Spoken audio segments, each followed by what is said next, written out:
Yo, yo. My bad. I'm not really sure what happened. Not really sure what happened, but they chopped my live stream. I don't know why. Um, I'm just trying to finish this up, man. So we're gonna have to do two parts right here. Uh, trying to think where I left off at. Right. So I'm at Cheney. I'm at Cheney University. So that second semester, no, the second year, fall semester, I forced their hand, right, because they act like they wasn't really going to follow through with the whole study abroad thing. So I ended up forcing their hand and ended up doing a study abroad program where I went down Central America. I was down in Guatemala, and when I was down there, I learned how to speak Spanish.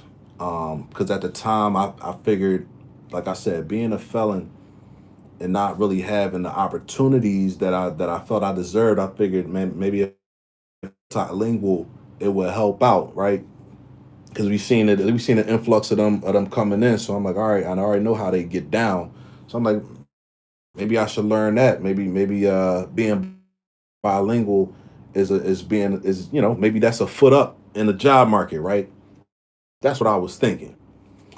Granted, my experiences down in Guatemala was cool, man. It was a once in a lifetime situation, man. Shout out to the Guatemaltecos down there, right? One thing I learned when I went down there is like, racism is global, right?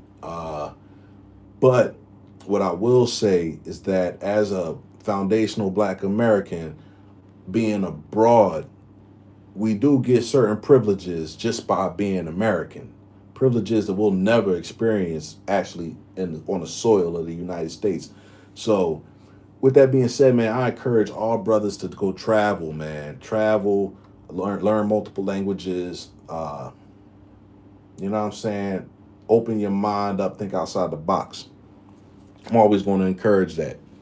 So, let me see, man. After I graduated, I actually went back to Guatemala after I graduated because at the school where I learned the Spanish at, they was actually looking for an English teacher. So this was 2018. They was looking for an English teacher, and they rock with me. So he was like, "Yo, man, come on back down, create a little curriculum." And they was talking about paying me like $14 an hour at the time, which was decent money, especially for down there in Guatemala. I'm like, shit, all right, $14 an hour, like teach a little English class and whatever every day, man. I'm with it, like boom. So I go back down there in like late May of 2018. I was down there for about a week, and they had this big volcanic eruption down there. Volcan de Fuego, the fire volcano, right? That thing went crazy, man. Had this crazy earthquake that I ain't never felt in my lifetime, and and that earth and that volcano spread ash like all over for miles, man. I'm talking about miles. Like it was just ash everywhere. Like it looked like sand, like black sand, the sand that they got on the beaches down there. And then it rained like the next day, turned everything into mud. So it was crazy for a little while when I was down there, man. I ended up doing some voluntary services down there and emergency response and rescue. Um, was down at a little pueblo called Alotenango, Guatemala, man. Look it up, man. I was down in the pueblo, man, and I seen some ill stuff, man. It was some ill stuff going on down there, man, with that volcano, man. And it was an experience, man. I'll say that much, man. I don't want to go too far into detail on here because I don't know what's up with YouTube. Like I said, I don't even know what happened with that last stream. It's like they just kind of cut it off. So I don't know what the deal is. It's like I watch YouTube and people can talk they stuff all day long and it's like don't nothing happen. But when it come to me in these live streams, they act like everything I'm doing on the live stream is wrong. Um, and it's cool. Like I ain't tripping. At this point, I'm just trying to get the watch hours, so I'm gonna do it this way regardless, whether people watching or not, whether they kind of saddle banning it or not. Um, when I do the live streams, people watch that more than just these videos. So I peep that's how it is. Even though I ain't showing you nothing, just hear me out. I appreciate that. Let me see, man. So yeah, man. After the volcanic eruption, that kind of put a halt on the whole school thing because they had closed up shop for a week or two, and everything was on a standstill out there in Antigua. If anybody know about Antigua, Guatemala, you know what I'm saying? And yeah, I was out there, man. It was on a standstill, and about 2 weeks later, I got a call back from home telling me that my grandfather had passed away. At that point, man, when I found out Grandpa passed away, man, I had to cut it short and just come on back home. Even though I ain't make no money while I was down there, you know what I'm saying? They had the volcano off, and it was things was hectic down there. That was the first time I ever seen people walking around with masks, and this was 2, 3 years before the pandemic. Everybody's outside with masks on because of the ash and all the volcanic particles that was in the air. You couldn't even breathe out there. So I ended up coming back home, man, but I came home broke because I ain't get to make no money while I was down there. Man, I went on a journey, man, from Guatemala to Honduras. I was supposed to take the flight out of Honduras, but by the time I got to Honduras, the prices was different, and I messed that money up, f that money up, messed that bag up. So I'm like, all right, I'm trying to work with like $300-400. You heard? And I ended up catching a boat. No, matter of fact, all right, I went to Honduras, came back to Guatemala, and went to Livingston, Guatemala, right, which I've been before. Shout out to the Garifuna in Livingston, Guatemala. If you ever get a chance to go down Guatemala, go check out the Garifuna people, man. They some good brothers and sisters out there.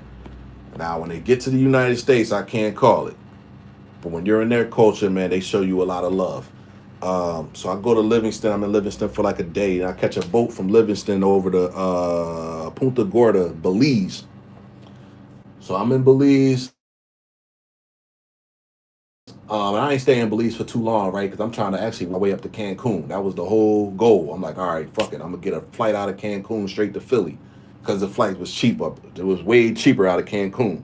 So I'm like, all right, boom. We get to Punta Gorda, and I ended up catching like two buses. No, yeah, we caught two buses to get up to Belize City.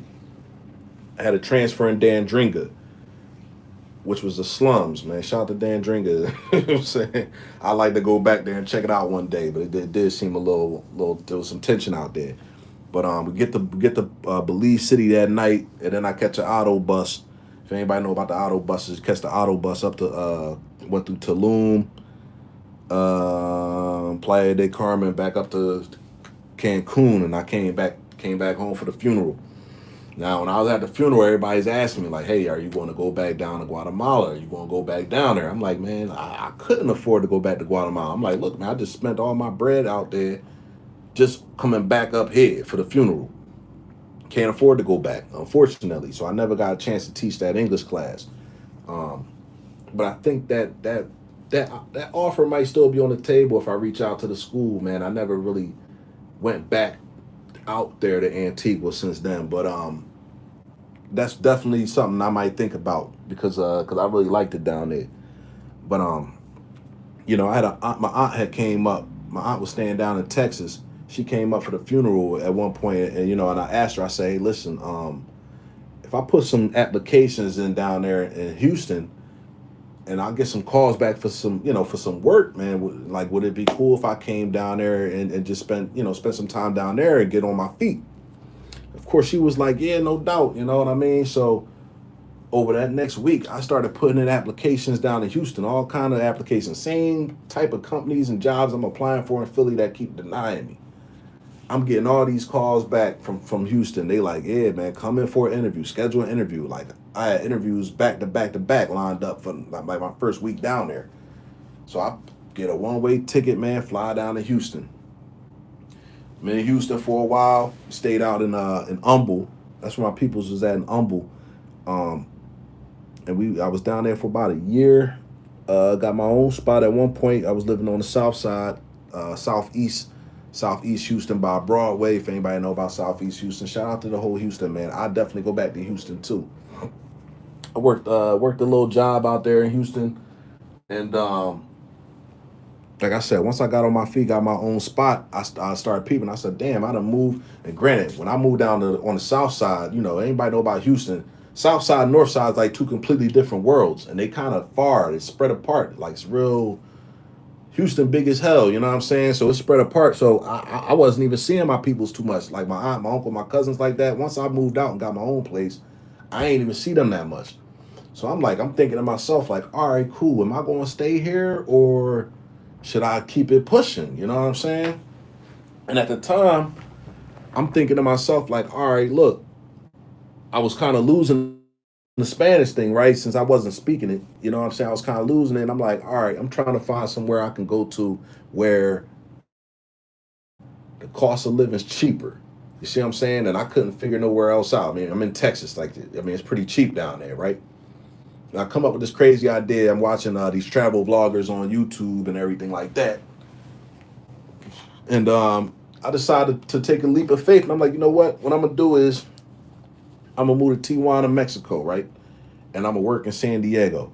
And I got the inspiration from a travel blogger named Philly Dom. Shout out to Philly Dom. He's a Haitian brother, not an FBA brother, but he's from Philly. And he do a lot of travel blogging and stuff, man. I actually ended up meeting Philly Dom at one point out there in TJ. So he kind of gave me the inspiration to do it. And I said, all right, I ain't scared of them niggas over there. I'm going to go over there, get me a little apartment for the low, and I'm going to work in San Diego and stack all my bread up. So that's what I did. And I did that for about 3 years. When the pandemic hit, I lost my gig out there. So things was a little rough back in like 2020, and I ended up leaving in early 2021 and just did some traveling at that point. You know what I'm saying? I was getting unemployment. I did some traveling. I was down in Colombia, spent a lot of time in Colombia. Um, Spent some time in the Dominican Republic, and then I went back to Colombia. So I was going all back and forth between Philly, the DR, and Colombia all 2021 until things started kind of coming back to normal again in 2022. 2022, I came back to Tijuana and I started working at a job in San Diego. What's going on, man? What's going on? See, they try. All right, yeah. I don't know. I ain't even saying nothing wrong in here, man. Like I said, I'm just trying to give y'all a little background on me, man, so y'all know. Y'all know I'm not the average. I'm not the average FBA nigga. Like, you know what I'm saying? Like, I done had some experiences, bro. And like I said, I'm not really getting in a whole bunch of detail right here. Maybe in the future we can talk real details, maybe on like a Patreon type of platform where they not gonna ding me for every little word I say. Like I said, I'm not sure how some of these guys get away with it. I get that they got large followings, and maybe just due to the fact that their following is large, YouTube lets them slide with certain things. But I guess when you just starting out and you new, you kind of gotta walk a tight line here. So like I said, I'm trying not to be